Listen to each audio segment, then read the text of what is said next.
Sociology समाज शास्त्र में इब्न खल्दून का फ़लसफ़ा लाजवाब है। तारीख़ इतिहास में इनका कोई सानी नहीं है। उनके मुताबिक समाज मुआसरा हमेशा हरकत करता रहता है और उनके मुताबिक समाज के हालात और सलाहियतें, रिक्वायरमेंट, एबिलिटी, एक्नॉलेजमेंट हमेशा इन्वेंशन, आविष्कार और तहजीब के मुताबिक बदलती रहती है। इसलिए ये ज़रूरी नहीं है कि जो कौम, जो नेशन अभी एपेक्स बुलंदी पर है वह कल भी रहे। जिस कौम की आज तूती बोल रही है वह हमेशा बरतरी की हालत में नहीं रहेगी।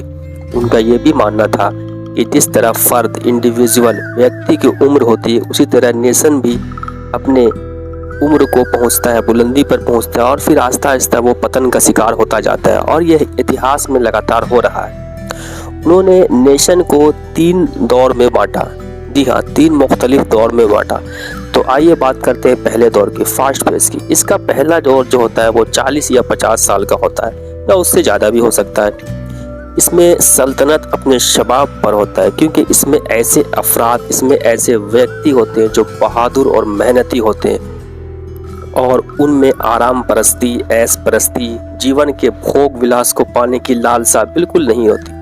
वह अपने तहजीब, संस्कृति को उत्कर्ष पर पहुंचाना चाहते हैं और इसके लिए जी तोड़ कोशिश करते हैं। और ये जज्बा उस कौम में हर एक व्यक्ति, हर एक अफराद में पाया जाता है, जिससे कौम मुसलसल लगातार तरक्की करती जाती है।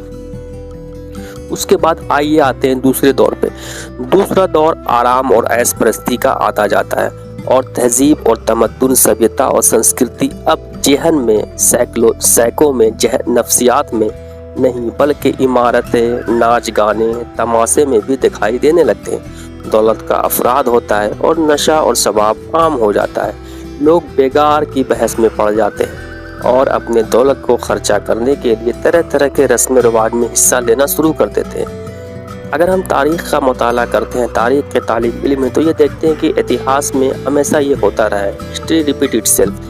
यहाँ एक और बात होती है, वह अपनी तहजीब दूसरों पर ज़बरदस्ती थोपने की कोशिश करते हैं और इस तरह मगलूब कौम के धार्मिक, सांस्कृतिक बातों का मजाक उड़ाते हैं और ये कोशिश भी करते हैं कि दूसरे अफराद इस शान व शौकत में ज़िंदगी नहीं गुजारें।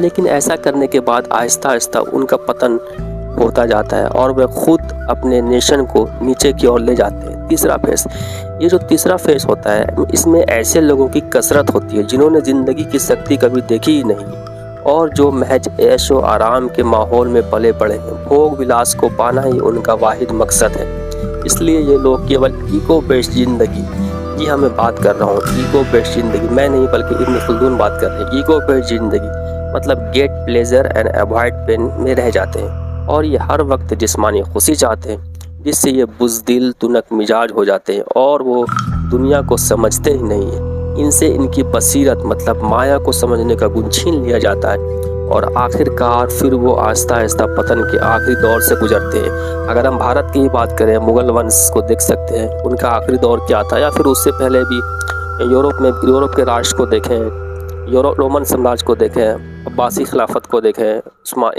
ओटोमन एम्पायर को देखें, तो हिस्ट्री रिपीट इटसेल्फ, लगातार इतिहास में हो रहा है ये। तो इब्न खल्दून का ये फ़लसफ़ा आधुनिक युग में भी बड़ा ही कारगर है और यूरोप के इतिहासकार भी इसको काबिल तारीफ़ मानते हैं।